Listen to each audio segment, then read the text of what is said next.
So first, we thank you for the wonderful book, for honoring us by being here this evening, and for that very engaging talk. We have time for a few questions, which we've gathered from the audience. The first one is, when you were in Michigan at the Henry Ford Museum, were you able to visit the Wright Brothers bicycle shop there? Could you describe it? Yes, the Wright Brothers bicycle shop and the Wright Brothers house that they grew up in, 7 Hawthorne Street, are both at the Ford Museum in Michigan, exactly as they always were, because they were both transferred there during Orville Wright's lifetime. He saw to it that everything was exactly right, both inside and out. And I urge all of you, if you've never been to the Ford Museum, to go. It is one of the great lessons in American history to be enjoyed, to be visited anywhere in our country.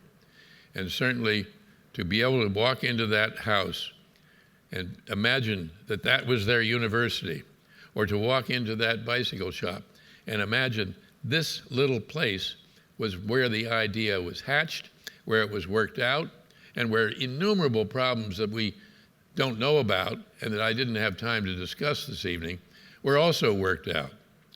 The numbers of times when they found that their research was wrong, or that all the research that had preceded them was wrong, and they had to start all over to create their own wind tunnel, when they couldn't get by a motor that was light enough in weight or powerful enough to serve their purposes for their airplane, they went ahead and built their own motor, though they'd never built a motor in their lives before.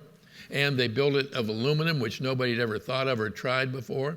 Again and again and again, this courageous innovation and this determination that they would not give up. And you feel it in those buildings in a way you could not feel it anywhere else. It's like walking into their lives, as close as you can get to walking into their lives. So this questioner asks if you can explain the discontent that rose between Orville and Catherine towards the end of their lives. Yes, indeed. Catherine and Orville had been very close all their lives. They were very close in age. And Orville had what in the family were called his peculiar spells, where he would get blue and touchy and easily feeling he'd been insulted or dismissed without cause. And he'd get over it pretty quickly. But later in life, when Catherine announced that she was in love and going to get married, he went into the most awful of his peculiar spells. He refused to speak to her, refused to attend her wedding. And he felt that she had betrayed him, that they had this unspoken agreement they would stay together as long as they lived. And it broke her heart. She married the man anyway, a very fine man named Henry Haskell. He was an editor of the Kansas City Star. Excuse me, and they moved to Kansas City. And alas, not very long after, but only a few years, she became deathly ill. And he wouldn't even go to see her until the very last minute, when he finally did go, just before she died. It was very, very painful for her and unfortunate to say the least. But he was not an unkind man. He was a gentle man. He was extremely shy, suffered from that all his life. So that Wilbur was the one who did all the public speaking. Wilbur was their spokesman to the world, and a very effective one. So this question is essentially about why France? What was the connection? Why not England? Why did their pursuits take them to France?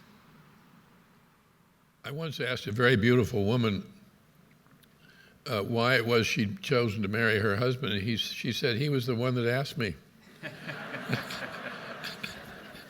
They went to France because the French asked him to come over and show them. So that's where he went. Right. This is a question about later in their life, their patents, the lawsuits. There were some disputes with others. If you could comment on how they spent the end of their lives after their great discovery. Yes, my book ends the day that he and Wilbur and Orville went up together, because that's really the end of their They've achieved their purpose. But in the epilogue, I talk about what happened later.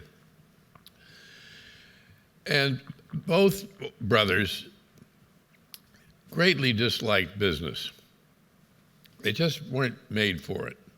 They were never in it for the money. They were never in it for fame. They disliked the limelight. They tried to avoid it. But they went into business, and they were famous, and they couldn't help that. They were probably the most famous human beings on earth for quite some time. And then there were lawsuits. People, they felt, and rightly so, were infringing on their patents. And altogether, there were 9 patent suits, and they won each and every one. Now, this happened mainly after 1912, which was the year that, alas, unfortunately, Wilbur died while still in his mid-40s. The stress of business and the lawsuits had clearly taken a toll on him. He looked pale and weakened by it, and he contracted typhoid fever and died. A huge tragedy, and a kind of a Greek tragedy, because the father had been warning all of his children all their lives to beware of bad water. But that's, of course, what carries typhoid fever. Orville had to contend with all the lawsuits, and he didn't like it any more than Wilbur had, and he wasn't as easy about addressing people. But he felt he had to, and he did.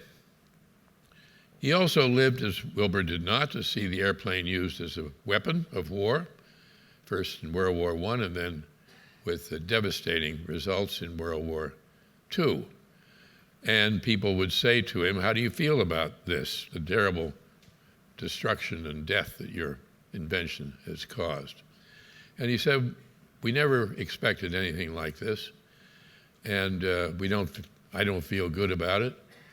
But I also feel that, like fire, the invention of fire, it all depends on how it's used. And it can be used for good, it can be used for evil. And that was a very fair and heartfelt answer, I think. So we have a couple questions here about your writing style. Your histories often read more like novels than nonfiction. Is this something you do purposefully? And do you find your writing influenced by any particular novelist or author?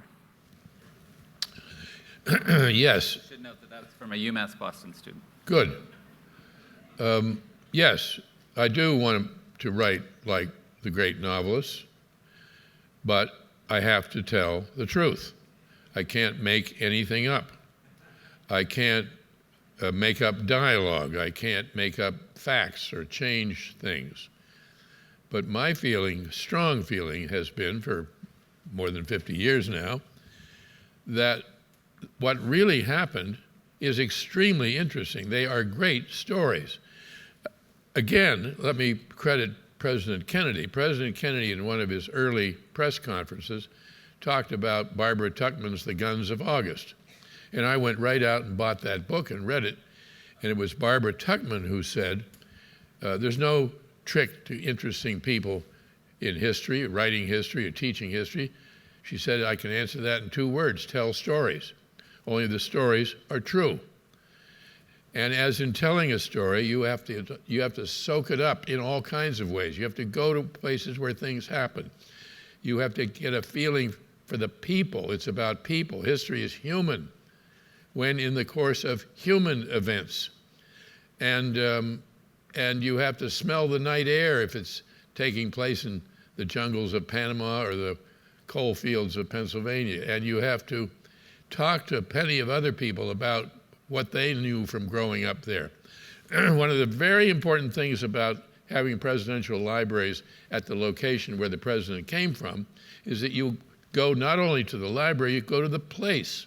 You go to Independence, Missouri, or Hyde Park, or out here at the Kennedy Library in Boston. It's very important. And you try very hard, if you're trying to write a compelling history, not to be boring. History's not about dates and statistics or deadly quotations from distant, forgotten provisos. And it's often very much stranger than fiction. Imagine if you were writing a novel about John Adams and Thomas Jefferson, and you said, I know, I've got a great idea. I'll have them die on the same day. And it won't be any day, it'll be the 4th of July. Can you imagine what your editor would say? Come off it, pal. We got to rewrite that ending. It really happens. It really happened. I hate to hear people on talk shows and the rest saying things like, well, you have to remember that was a simpler time. There never was a simpler time. And we are so lucky that so many of our forebears endured what they did, worked as hard as they did, and suffered often for our benefit. And to ignore that isn't just a sign of ignorance, it's a sign of gross ingratitude. History is a very good antidote to the hubris of the present.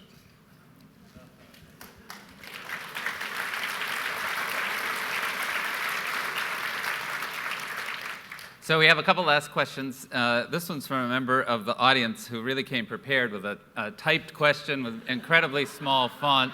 It's 3 paragraphs long, and I might read the whole thing because it's so well written. While reading the Wright Brothers, it struck me that Wilbur and Orville Wright probably would not have accomplished their fantastic feat had they not worked as a team and had their support of their father and their sister. In 1903, it certainly would have been easy to tell 2 bicycle makers that their aviation aspiration was hopeless. 57 years later, presidential candidate John F. Kennedy worked as a team with his brother, Robert F. Kennedy, and with the support of the entire Kennedy family to help elect him to be the first Irish-American Roman Catholic president. It certainly would have been easy to tell an Irish-American at that time that his presidential aspiration was hopeless. What, if any, similarities do you see between Wilbur and Orville Wright and John and Robert Kennedy regarding their personalities, effort, and dedication toward accomplishing what many at the time thought to be unattainable?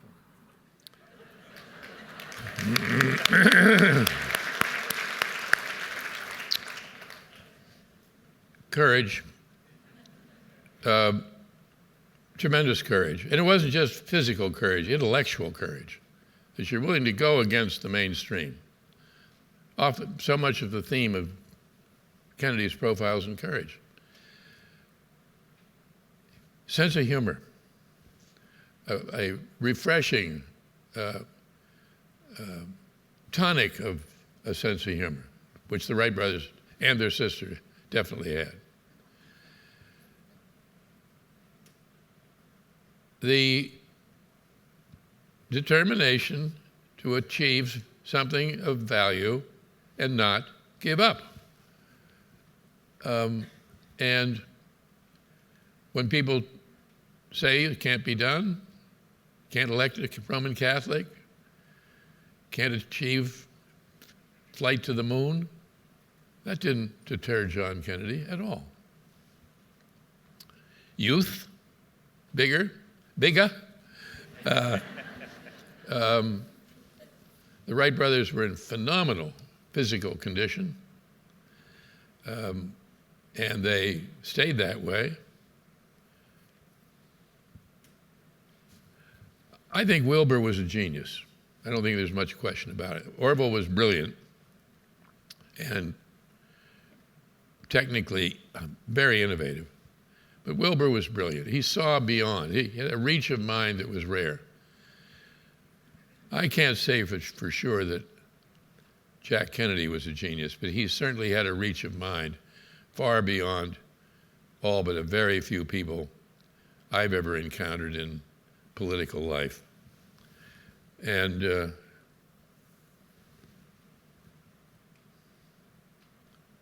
likable. Couldn't help but like him. And that was true of the Wright brothers. Everybody knew them, liked them. They thought they might be a little touched, a little weird, but very likable. Yeah. So you touched upon this in your comments, but I thought I might end with this question. I should note first that Mr. McCullough's full address in Dallas on that 50th anniversary is online, and I recommend that you read it. But can you comment a little bit further of what was the message you wanted to share that day to the nation about President Kennedy's legacy and how his vision and example can speak to our times?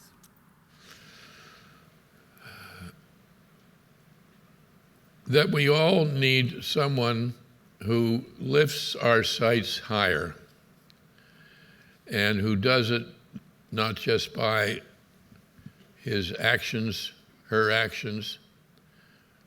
values, her honesty, his honesty, but by expressing it in words that stay with us, that change our lives. And he had that gift. And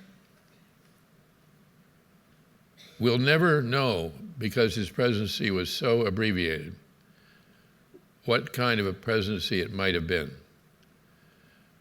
But by all signs, he was one of the... I think that luck plays a huge part in history, just as it does in life.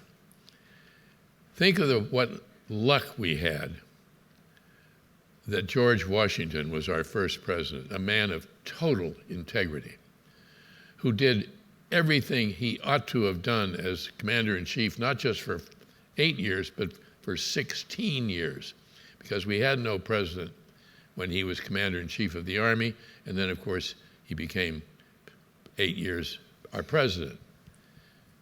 He set an example for everybody that's followed him.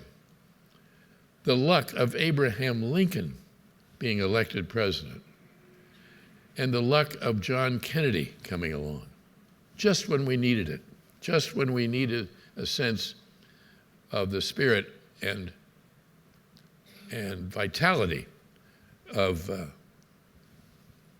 youth and a high ideals and a strong, powerful sense of American history.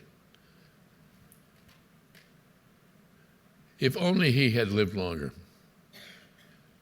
But we should feel blessed that he set such an example when he did, and that institutions such as this carries on, reminding all of us to know more will be a benefit to all of us.